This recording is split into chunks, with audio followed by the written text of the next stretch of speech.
the newer trends and things like, you know, Koi, husky Koi. This is a relatively newer trend to French bulldogs too. So, you know, on top of fluffy, right? You know, which has been going around for quite some time. Right. So now you have different patterns coming out. You have different coat types. So that's what I'd really. So tell us about Showtime Reproductive, or it's also called United Frenchies TX. United Frenchies TX here in Denton, which is the northern part of Dallas, Texas. Denton, Texas. So yes. Dallas, and we're about to breed Sophia with this beautiful boy here, who is Brandon's Koi, full fluffy.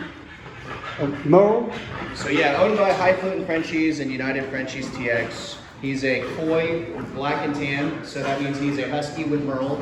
Carries testable, copy of Cocoa and Blue. He's ATA and a copy of Maskless. So and shit her up because hoping to get another. Here comes the collection. So one of the problems with these younger dogs is getting a decent collection, and one of the things that absolutely helps it is a girl that they have not been around that's in heat. So a girl they're not familiar with, and looks like he's doing a pretty good job.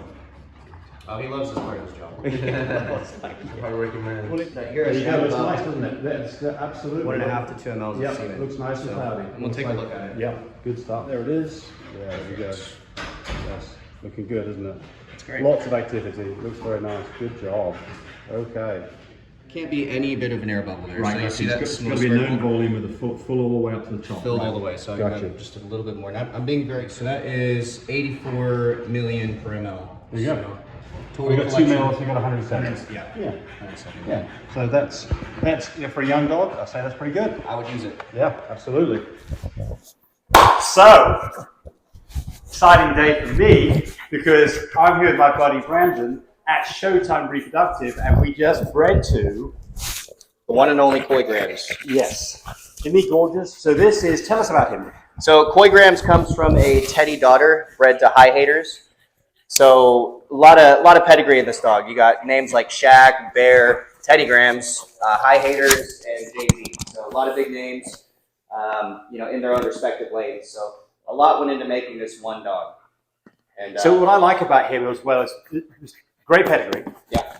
We're going to talk about the coat and how you get this color. But he is a small little dog. He is what, 8 months old now? Yeah, he's 8 months old, 16 pounds. What? First off, what's the DNA on this dog? So Koi Grams is an ATA dog, so tan he carries a copy of tan points, which you see on his cheeks and all this stuff on his different second color. Yep, third right. color, yep. He carries a copy of Dilute or Blue, carries a copy of Cocoa or CO on your DNA list, and a copy of Testable Chocolate or Rojo, which is little. The part about breeding to a Koi is you get 4 different outcomes, 4 different possibilities. One being Koi, like what you see here.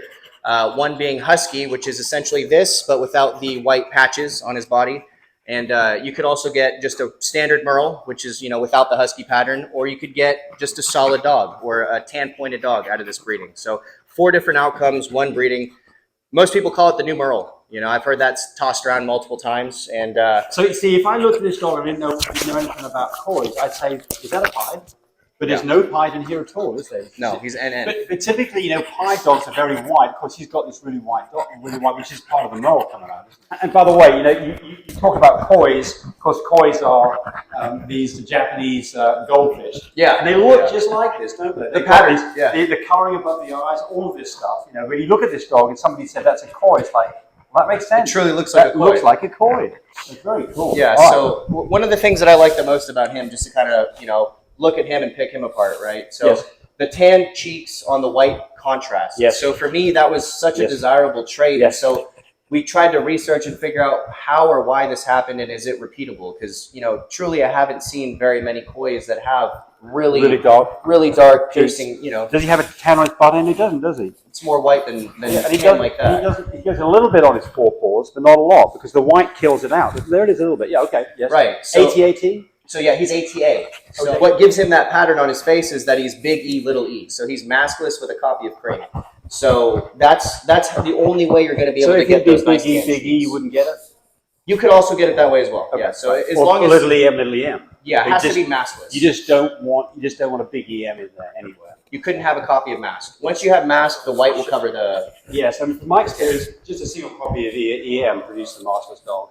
It's kind of like brindle. It's a dominant gene, I think. Yeah. I don't know if I'm right about that, but I think it is. I think you're right about it, honestly. And I think the AT gene has a lot to do with it too. Like if you had an AT dog, but it was, let's say, EM little e or EM big E masculus, I think you would have a dog that has a little bit more pronounced tan cheeks compared to one that was So when I ATA. see ATA dogs, they tend to be more of an orange color on their tan points, and AT dogs tend to be kind of more lighter colors. I don't know if that's going on here, but I suspect it might. I don't know. So what kind of changes the pigment in the tan points is the intensity gene. Well, So that too, yes. when you And he's double intensity?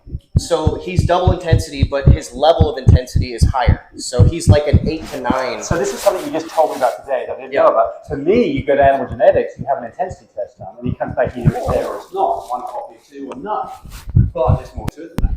Yeah, so when you're testing through Embark, they'll give you the actual intensity length. Like A number? right, so it's from 0 to 10. He comes back an 8 to a 9, so he's more intense. Kind of like with the Merle. Right. I don't know if animal genetics does this. I know that Embark gives you a number on the Merle. Whether it's, not cryptic Merle is a low number, like Right. 240 and less, and very, very Merled up is like a 280 or something. Tweed, Harlequin, Right, exactly. Not like Harlequin like you'd find on a Dane.